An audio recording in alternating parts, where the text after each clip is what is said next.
Buenas tardes a todos. En la clase de hoy estudiaremos a los hidratos de carbono. Los hidratos de carbono, también llamados carbohidratos, son moléculas orgánicas formadas por carbono, hidrógeno y oxígeno, cuya fórmula molecular se puede expresar como aparece en la diapositiva.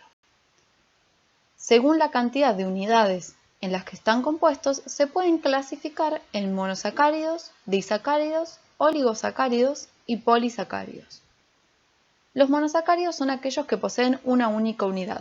Los disacáridos son los que poseen 2 unidades. Los oligosacáridos están constituidos por entre 3 y 10 unidades y los polisacáridos contienen más de 10 unidades. Los monosacáridos y disacáridos se conocen como azúcares simples. Los monosacáridos son los carbohidratos más simples, poseen entre 3 y 7 átomos de carbono, siendo los de 6 átomos de carbono los más abundantes en la naturaleza.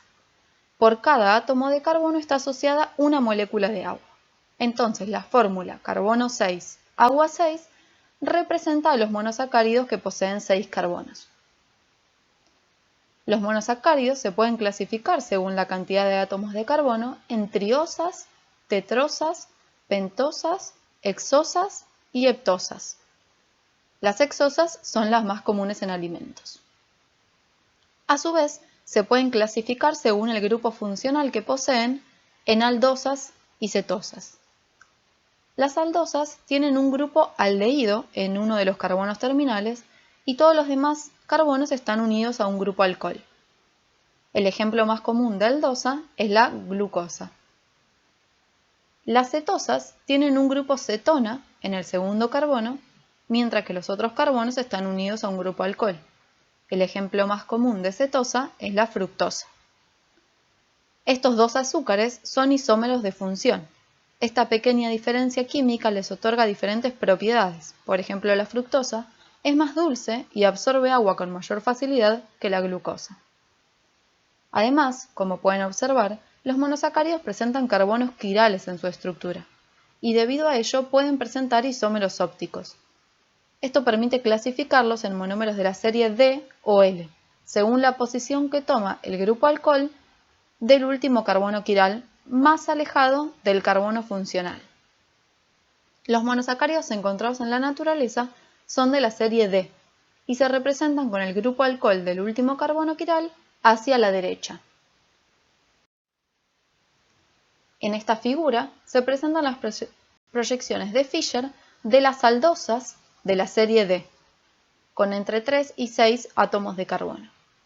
En las proyecciones de Fischer, los carbonos están en una cadena lineal abierta y se enumeran a partir del carbono aldehídico, en este caso de arriba hacia abajo. El gliceraldehído es la única aldotriosa, dado que posee un único carbono quiral, en este caso el carbono 2. Si se agrega un átomo de carbono, se pasa a las aldotetrosas. Ahora estas moléculas tienen 2 átomos de carbonos quirales, por lo que existen 2 tipos de aldotetrosas, la litrosa y la treosa, cuyos grupos alcohol se orientan diferentes en el espacio, hacia lados distintos de la cadena principal de carbonos. Si se agregan nuevos átomos de carbono, se obtienen las aldopentosas y las aldohexosas, cada vez con un mayor número de carbonos quirales y mayor posibilidad de combinaciones. Las aldosas más abundantes en alimentos son la glucosa, la manosa y la galactosa. En esta figura se presentan las proyecciones de Fischer de las cetosas de la serie D de 3 a 6 átomos de carbono. Al igual que antes, en las proyecciones de Fischer los átomos de carbono están en una cadena lineal abierta y se enumeran a partir del carbono terminal más cercano al carbono carbonílico, en este caso de arriba hacia abajo. La dihidroxiacetona es una cetotriosa que no posee carbonos quirales en su estructura, por lo que no presenta isómeros ópticos D y L. Si se agrega un átomo más de carbono para llegar a una cetotetrosa, ahora la molécula posee un átomo de carbono quiral, el carbono 3. Este monosacárido se denomina D-eritrulosa. Si se agregan nuevos átomos de carbono, se obtienen cetopentosas y cetohexosas, aumentando el número de carbonos quirales y las posibles combinaciones. La cetosa más abundante en los alimentos es la fructosa. Como habíamos mencionado, debido a la presencia de carbonos quirales, los monosacáridos presentan isómeros ópticos, que son imágenes especulares no superponibles, y que pueden clasificarse como D o L según la posición del grupo alcohol del último carbono quiral. Además, los monosacáridos presentan actividad óptica, es decir, que son capaces de desviar la luz polarizada hacia la derecha cuando son dextrógiros o hacia la izquierda cuando son levógiros. Esta denominación no debe confundirse con la clasificación D o L de los isómeros ópticos, dado que todos los monosacáridos naturales son de la serie D, pero no todos son dextrógiros. Por ejemplo, la D-fructosa es levógira. Debido a su alta reactividad, estos grupos carbonilo, aldehído o cetona pueden reaccionar con grupos alcohol de la misma molécula, produciendo enlaces intramoleculares que originan azúcares cíclicos. En las aldohexosas, como es este ejemplo, se producen generalmente compuestos con conformación similar al pirano, es decir, anillos de 6 átomos, debido a la reacción del carbono aldehídico 1 con el grupo alcohol del carbono 5, que al ciclarse producen un enlace hemiacetal y dan lugar a anillos a los que se los denomina con la terminación de piranosa, en este caso la glucopiranosa. En las cetohexosas, el carbono carbonílico 2 reacciona con el grupo alcohol del carbono 5, dando lugar a la formación de un enlace hemicetal y ciclándose en un anillo de 5 átomos, similar al furano. Por ello reciben la terminación de furanosa. En este ejemplo, la fructofuranosa. Las estructuras lineales corresponden a las representaciones de Fischer, mientras que las estructuras cíclicas se representan con las proyecciones de Howard. Los hidroxilos que se posicionaban a la derecha en la estructura lineal de Fischer se posicionan hacia abajo en la estructura cíclica de Howard. Por el contrario, los hidroxilos que se posicionaban a la izquierda en la estructura lineal de Fischer se posicionan hacia arriba en la estructura cíclica de Howard.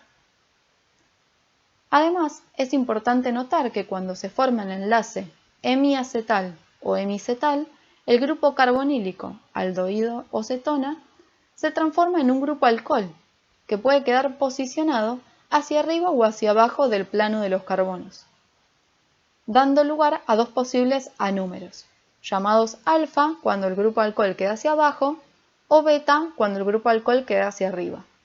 En estos ejemplos se presenta la alfa-D glucopiranosa y la alfa-D fructofuranosa. Es importante recordar que la estructura lineal de los monosacáridos y la estructura cíclica se encuentran en equilibrio químico en solución acuosa. Es decir, que ambas formas, la lineal y la cíclica, coexisten en un equilibrio químico dinámico.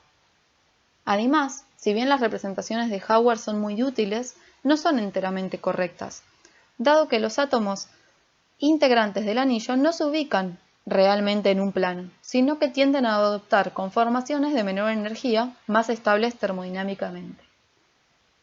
En el caso de la galactopiranosa, esta conformación se denomina de silla. En estas representaciones, el grupo alcohol, formado luego del enlace hemiacetal, está posicionado hacia arriba de los carbonos, por lo que corresponde a la beta-galactopiranosa. Es importante recordar también que los anómeros alfa y beta de un azúcar se encuentran en equilibrio en solución acuosa. Estos anómeros pueden presentar características físico-químicas distintas. En el caso de la alfa-glucosa, por ejemplo, presenta una rotación específica de la luz dextrógira de más 112 grados, un punto de fusión de 146 grados centígrados y una solubilidad de hasta 82,5%.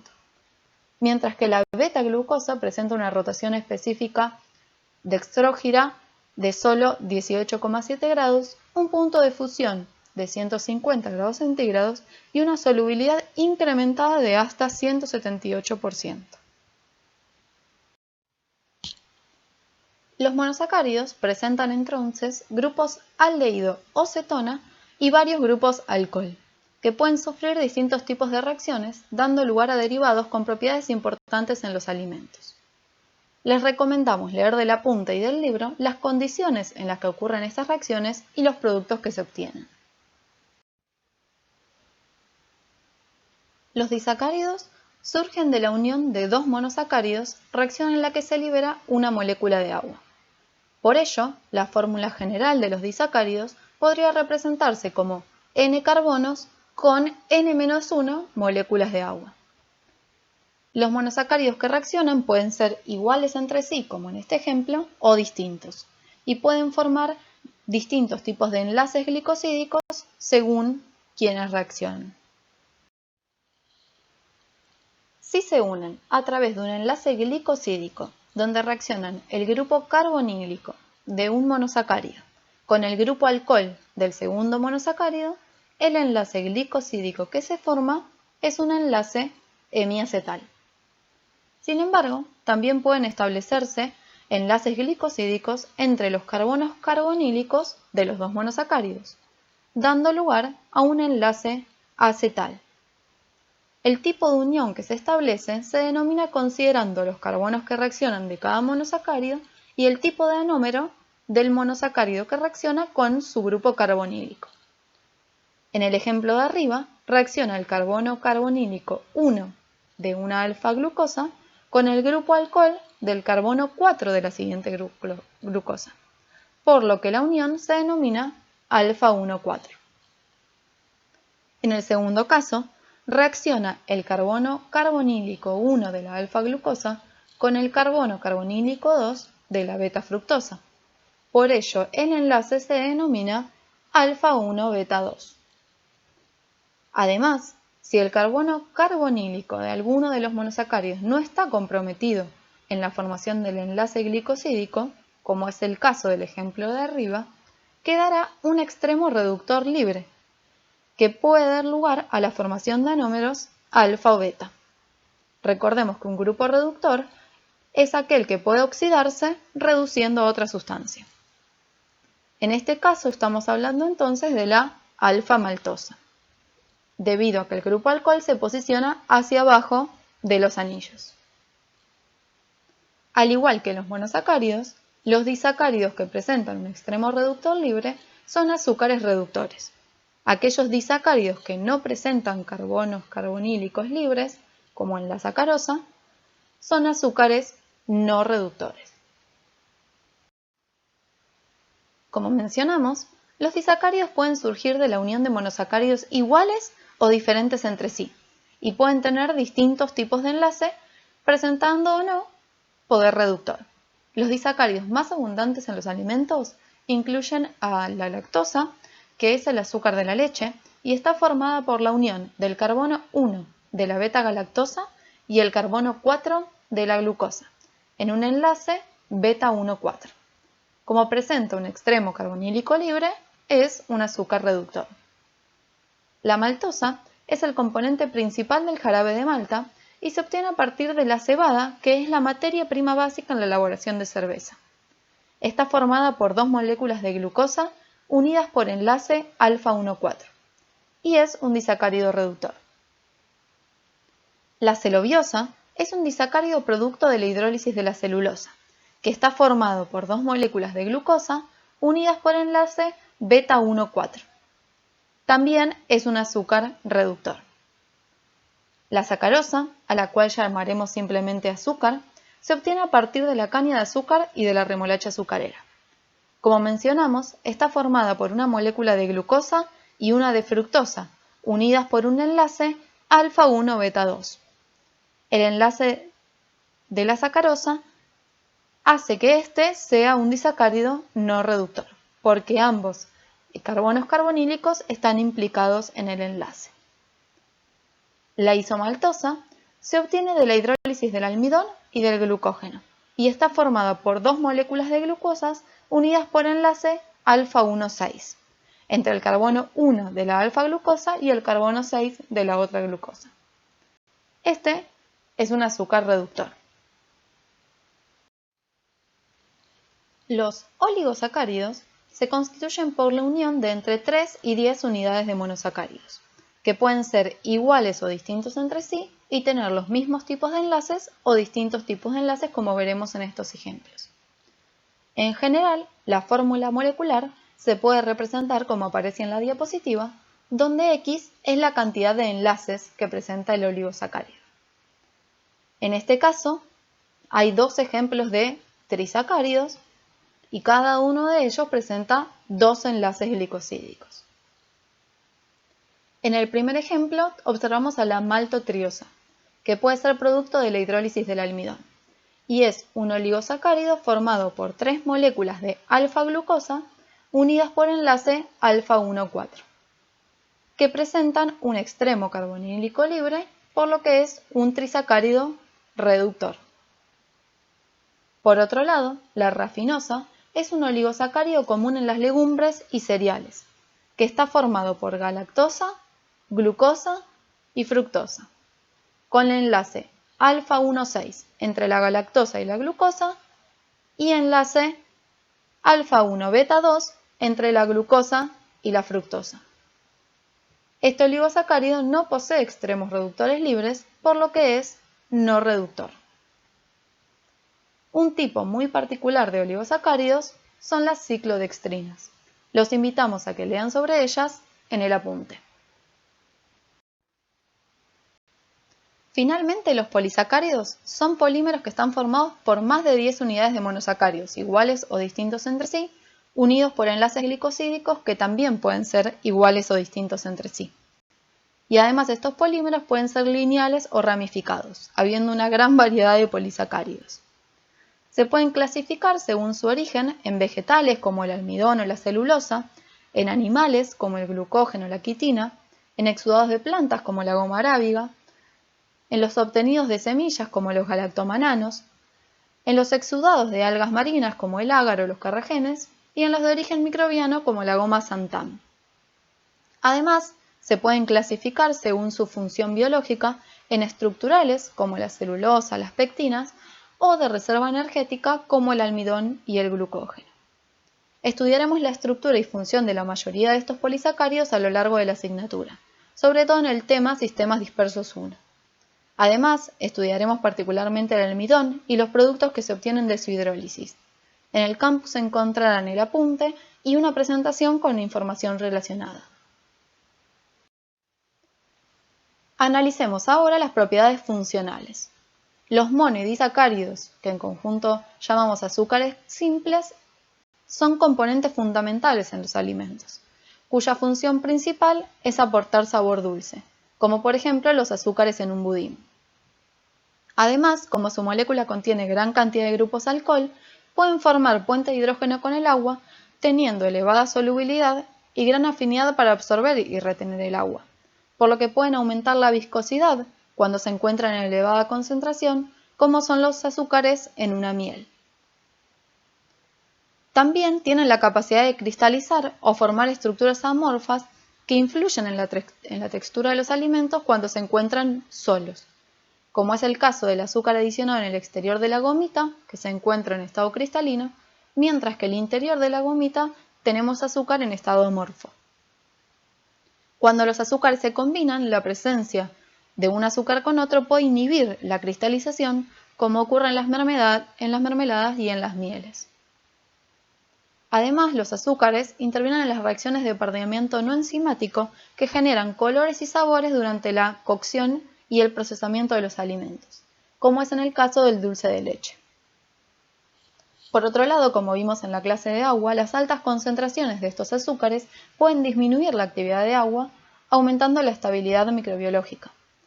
Sin embargo, en bajas concentraciones pueden servir de sustrato para los microorganismos, haciendo que el alimento sea más perecedero.